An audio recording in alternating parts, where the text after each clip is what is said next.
So you bought some new shoes, but you have a race coming up this weekend? I got you. Say no more.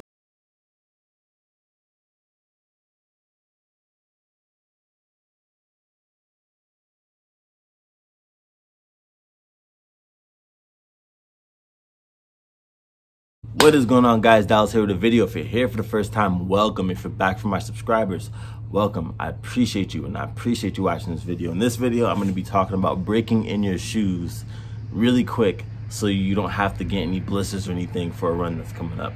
Yes, I made a mistake of buying brand new sneakers for a race that I'm going to be running on Saturday. Now, today is Thursday. I have a race on Saturday, and here are the sneakers right here. Just got them. And they're trail sneakers, so I needed them for my Savage race that I'm gonna be doing. I didn't have any other sneakers, so I was like, you know what, I'm gonna get some trail sneakers. But I know I don't have time to break them in. But then I remembered that I can break it in by myself. All right, let's just jump right into the video. Here are the sneakers, right? And here are the grooves. See the grooves, hold on. Yeah, just like that, right? So what you do is, on every single section, right, all you're gonna do is take it and start bending. Make sure there isn't any paper in there first, right? So you're gonna take it and start bending.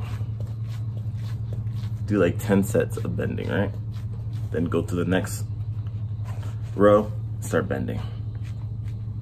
6, 7, 8, 9, 10. So you're gonna keep on bending.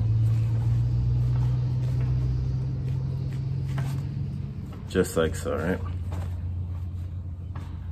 Because in order for sneakers, for running sneakers specifically, to be good, you know, it has to flex. So all I'm doing is going through every single row. And then these, obviously the heel's gonna be a little bit stiffer. And then you roll it again, roll it. So now I'm just going all the way up and all the way down with the shoe.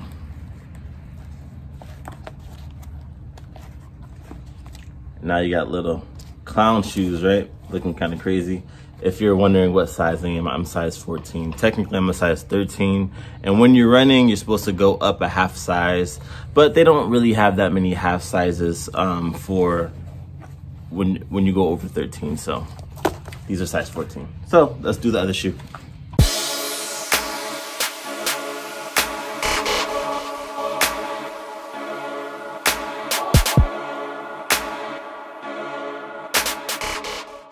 So now, I'm guessing my sneakers probably think that I ran about 15, 20 miles in them. And with trail running sneakers, they're a little bit harder to break in.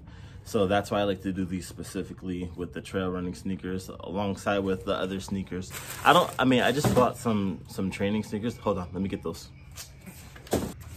Okay, I'm back. All sneakers are not created equally. So if you're running, you wanna get running sneakers. And if you're just working out like at the gym or whatever, you want to get training sneakers, cross trainers, something that has like a flatter surface.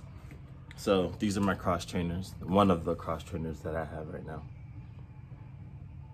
Can't really, okay.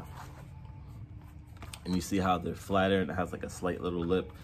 You can run with these, but you don't really want to run with these for like a long distance. I won't do anything more than a mile. These are my running sneakers. You see how it still has like a slight little lip? And you see like where the wear is right here. Running sneakers, cross trainers. Notice the difference? And that's why if you notice, if you're squatting with running sneakers, you'll feel kind of uneven because you're not like super flat. Just wanted to throw that out there. But that's a really quick video. I just wanted to jump on here really quick today to tell y'all about that. Since I had to break my sneakers in, I want to share the wealth with y'all. So if you like this video, please like and subscribe. More videos like this is coming soon because we gonna get it in. Oh yeah, we gonna get it in.